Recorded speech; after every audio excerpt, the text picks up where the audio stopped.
Assalamualaikum warahmatullahi wabarakatuh. Selamat siang pemirsa, saya Asmaul Husna dan rekan saya Nur Fadila akan menemani Anda pada hari ini, Minggu 26 Desember 2021 selama 30 menit ke depan dalam Local News KIS TV.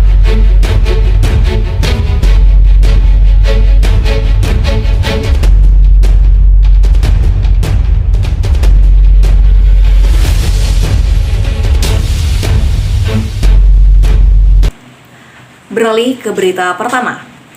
Kepala BMKG Dwi Korita Karnawati menyampaikan prediksi cuaca periode libur Natal dan Tahun Baru atau Nataru 2022 atau pada 25 Desember 2021 sampai 1 Januari 2022 diprediksi akan terjadi hujan lebat hampir di seluruh provinsi Indonesia.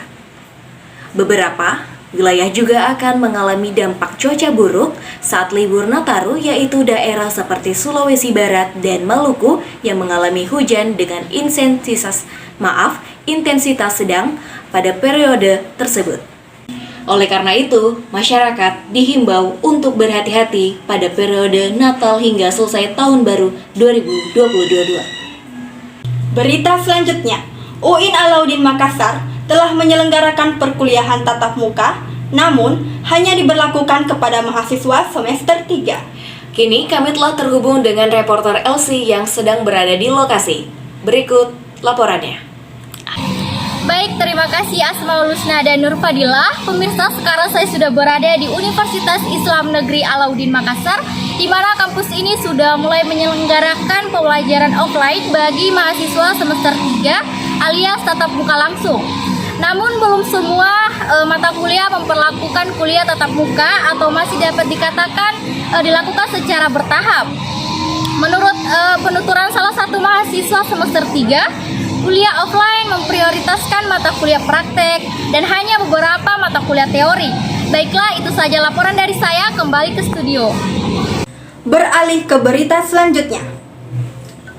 Jalan Cendrawasih Makassar, Sulawesi Selatan merupakan titik awal pengerjaan proyek instalasi pipa air limbah atau IPAL. Proyek tersebut sudah berjalan sejak 2020 lalu. Pengerjaannya yang menurunkan banyak alat berat membuat beberapa titik di Jalan Cendrawasih mengalami kemacetan. Menurut penuturan salah satu pedagang minuman, pengerjaan proyek yang memakan banyak badan jalan ini membuat kepadatan kendaraan sering kali terjadi. Kemacetan biasanya terjadi di siang hari, terutama di hari kerja. Warga sekitar pun terkena dampaknya. Mereka merasa terganggu dengan keributan klakson kendaraan. Ditambah lagi dengan suara alat berat yang digunakan para pekerja di sana. Proyek yang diusulkan DPR dan juga BUMN ini sudah berjalan sejak tahun 2020 dan ditargetkan selesai pada akhir tahun 2022 mendatang. Proyek ini merupakan salah satu langkah pemerintah untuk mengurangi risiko banjir di Kota Makassar. Titik awal pengerjaan proyek ini adalah di Taman Balai Kota dan akan berakhir di Jalan Tamalate. Akra Adi, salah satu pekerja, mengatakan proyek ini bertujuan untuk menampung sisa sampah limbah rumah tangga. Tujuannya adalah agar kelak sampah rumah tangga tak lagi mengalir ke sungai ataupun laut.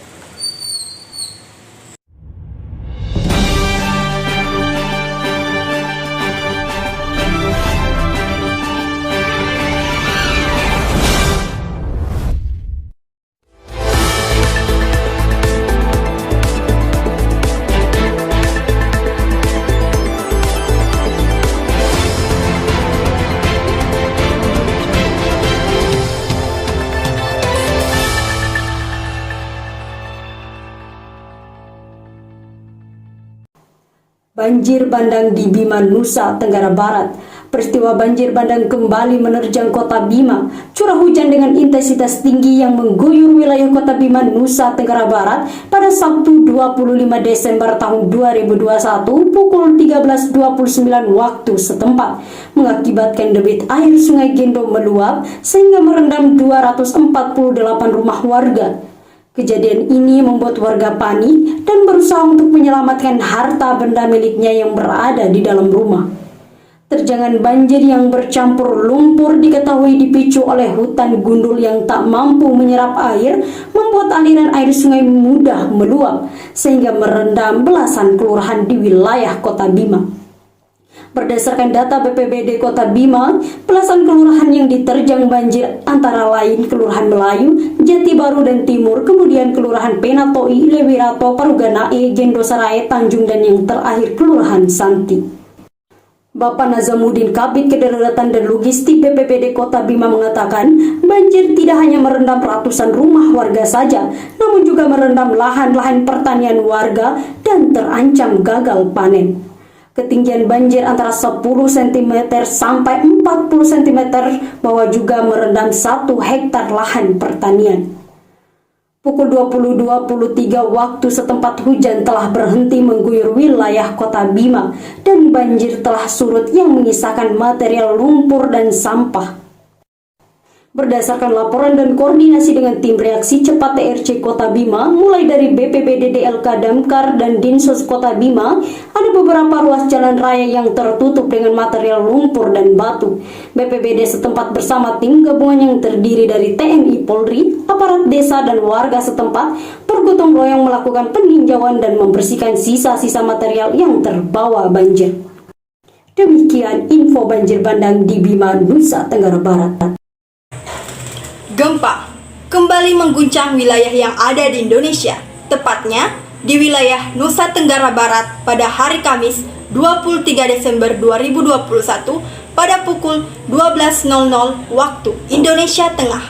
Menurut analisis Badan Meteorologi, Klimatologi, dan Geofisika atau BMKG, epicenter gempa bumi berlokasi di titik koordinat 8,24 lintang selatan dan 116,47 bujur timur.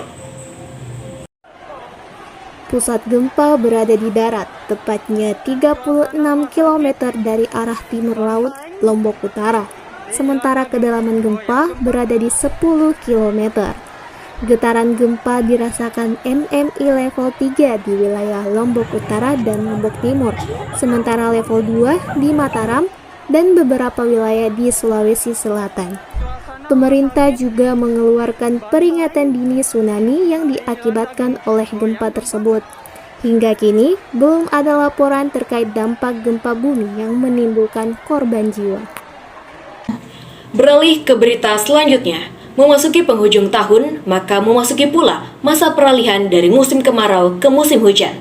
BMKG memprediksi bahwa musim hujan akan datang lebih awal pada bulan September dan hujan maksimal merata di seluruh Indonesia terjadi pada bulan Desember 2021.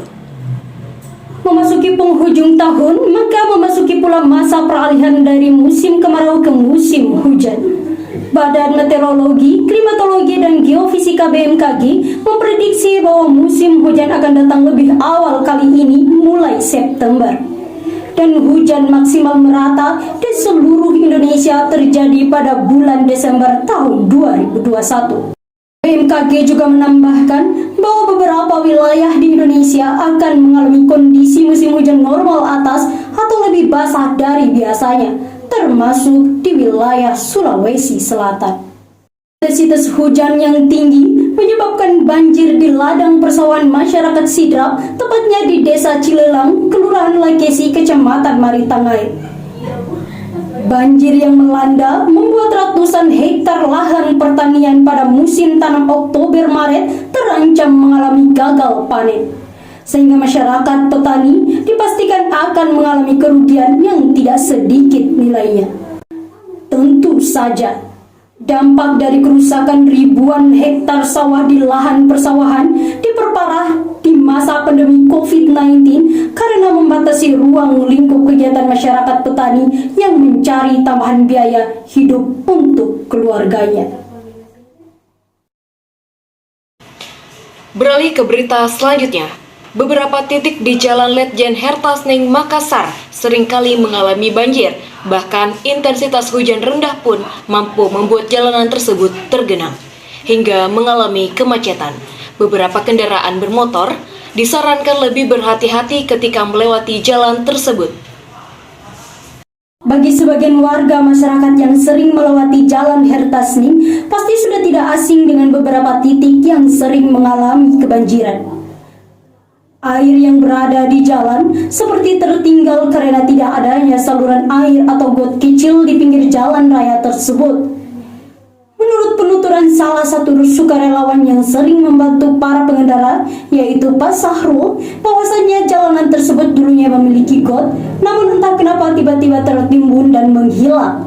Kondisi jalanan yang juga penuh lubang membuat pengendara diminta lebih berhati-hati. Beralih ke berita lainnya. Pelaksanaan vaksinasi COVID-19 dosis kedua di Jalan Malino, Kelurahan Bontopalang, Kecamatan Parangloe, Kabupaten Goa. Vaksin kedua kali ini hanya membatasi kapasitas sebanyak 100 orang dan sudah mencapai 80% pada hari Jumat 24 Desember 2021. Dalam menanggulangi pandemi COVID-19, upaya vaksinasi dilakukan tidak hanya menjadi satu-satunya upaya untuk melindungi masyarakat dari penularan COVID-19. Antusias para warga di Kecamatan Parangloe yang mengikuti vaksinasi dosis kedua ini kebanyakan diikuti oleh para orang dewasa. Semoga dengan adanya sentra vaksinasi COVID-19 bisa menjangkau masyarakat yang sedang berkunjung maupun yang sengaja datang untuk melakukan vaksinasi, terlebih untuk anak usia 6 hingga 11 tahun. Berikut berita kuliner yang akan menjadi penutup Lokal News hari ini. Saya, Asmaul Husna, dan rekan saya, Nur Fadila, beserta tim redaksi yang bertugas, pamit undur diri. selamat siang. Dan sampai jumpa. Wassalamualaikum warahmatullahi wabarakatuh. Halo teman-teman kuliner, kali ini berita tentang kuliner yang ada di Makassar ada di Sobat kuliner, kali ini saya berkesempatan untuk menyicipi salah satu makanan dari warung kuliner yang berada di Kota Makassar, yaitu cobek gurih. Dan apa yang akan saya makan hari ini?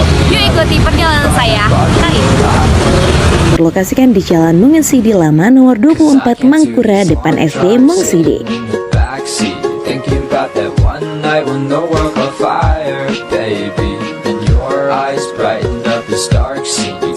Makanan di cobek gurih ini dapat dibanderol dari harga Rp20.000. Suasana yang tenang dan nyaman menjadi alasan pengunjung memilih menyantap makanan di tempat ini. Selain itu, cobek gurih juga menyediakan ruang VIP yang menambah kesan baik untuk pelanggan yang menginginkan momen khususnya. Nah, seperti yang saya bilang tadi, salah satu tempat kuliner yang ada di Kota Makassar yaitu cobek gurih yang menyediakan berbagai macam makanan dan seafood. Nah, di depan saya ini sudah ada menu-menu. Nih, coba kita lihat nih.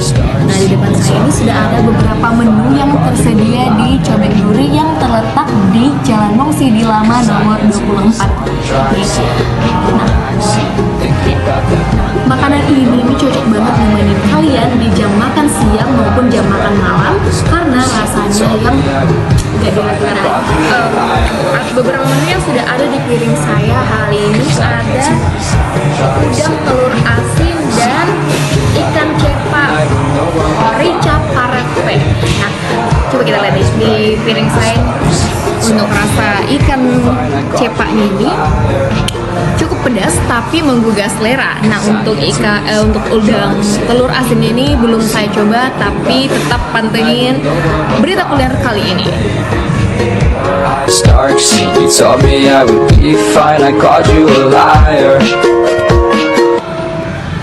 Cause I can't do these long drives sitting in the backseat thinking about that one night when the world caught fire, baby.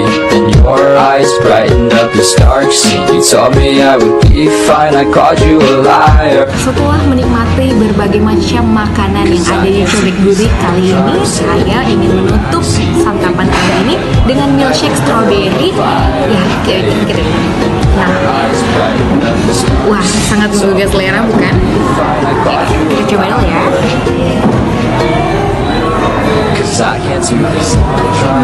Untuk rasanya gak diragukan lagi karena udah cukup lama, jadi di sini sebenarnya tadi ada es krimnya. Nah, jadi untuk teman-teman yang cari minuman juga di sini tersedia kok.